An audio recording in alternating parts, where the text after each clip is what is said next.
আসসালামু আলাইকুম। ওয়েলকাম সুমাস কিচেনে। প্রতিদিনের মতো চলে আসলাম নতুন একটা ভিডিও নিয়ে। আজকে পিঠা বানাবো, আর পিঠার ভেতরে যে পুরটা দেব সেটাই এখন তৈরি করে নিচ্ছি। এখানে একটা এবং আরো অর্ধেক মানে দেড়টার মতো নারিকেল কুড়িয়ে নিয়েছি এবং 1 কাপ আখের গুড়। এই গুড়টা দিয়ে অনবরত নাড়তে হবে, না হলে কড়াইতে লেগে যাবে। সেজন্য এটাকে অনবরত নাড়তে হবে যাতে করে নিচে লেগে না যায়। গুড়টা যখন গলে যাবে তখন এটা তৈরি হয়ে যাবে। এখানে আমি আরো আধা কাপ গুড় দিয়ে দিলাম। মোট 1.5 কাপ গুড় দিয়ে দিয়েছি। এতে করে এটার রংটা গাঢ় হবে, মিষ্টি বেশি হবে এবং খেতে ভালো লাগবে। এটাকে অনবরত নাড়তে থাকবো যতক্ষণ না এটার পানি শুকিয়ে আসে। নারিকেলের যে পানিটা আছে সেটা শুকিয়ে যাবে এবং গুড়টাও গলে যাবে। এটাকে হাতে নিয়ে দেখতে হবে একটু আঠালো হয়েছে কিনা। যদি আঠালো হয় তাহলে এটা তৈরি হয়ে যাবে। এটা তৈরি হয়ে গিয়েছে। একটু নেড়ে চেড়ে পানিটা আবার একটু শুকিয়ে নিচ্ছি। এটা পুরোপুরি রেডি হয়ে গিয়েছে। এবার রুটিটা তৈরি করার জন্য যা যা লাগবে সেগুলো নিয়ে নিচ্ছি। এখানে 2 কাপ ময়দা নেব। অবশ্যই এটা ময়দা দিয়ে বানাতে হবে।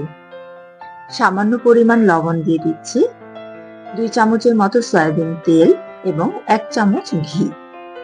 এই সবগুলোকে দিয়ে ভালো মতো ময়দার সাথে মিশিয়ে নেব যাতে করে কোনো প্রকারের দানা দানা না থাকে। ভালো মতো মেশানোর পরে এতে কুসুম গরম পানি দিয়ে গুলিয়ে নিব। হয়ে গিয়েছে। এবার এটাকে আমি কুসুম গরম পানি দিয়ে ময়ান করে নিচ্ছি। অল্প অল্প করে পানি দিয়ে দিতে হবে, একেবারে বেশি পানি দেওয়া যাবে না।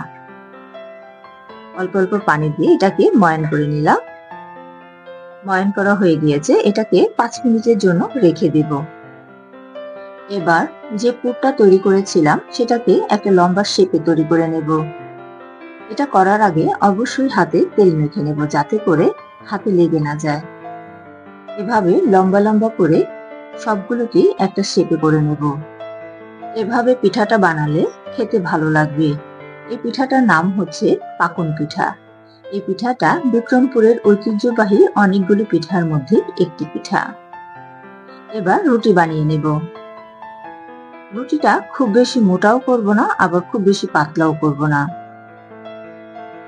রুটির পুরুত্বটা দেখিয়ে দিচ্ছি, এটা কতটুকু মোটা হবে।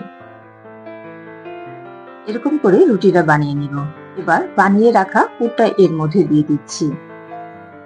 পুরটা দিয়ে ভালো মতো মুখটা আটকে নেব যাতে খুলে না যায় এবং একটা কাটারের সাহায্যে কেটে নেব।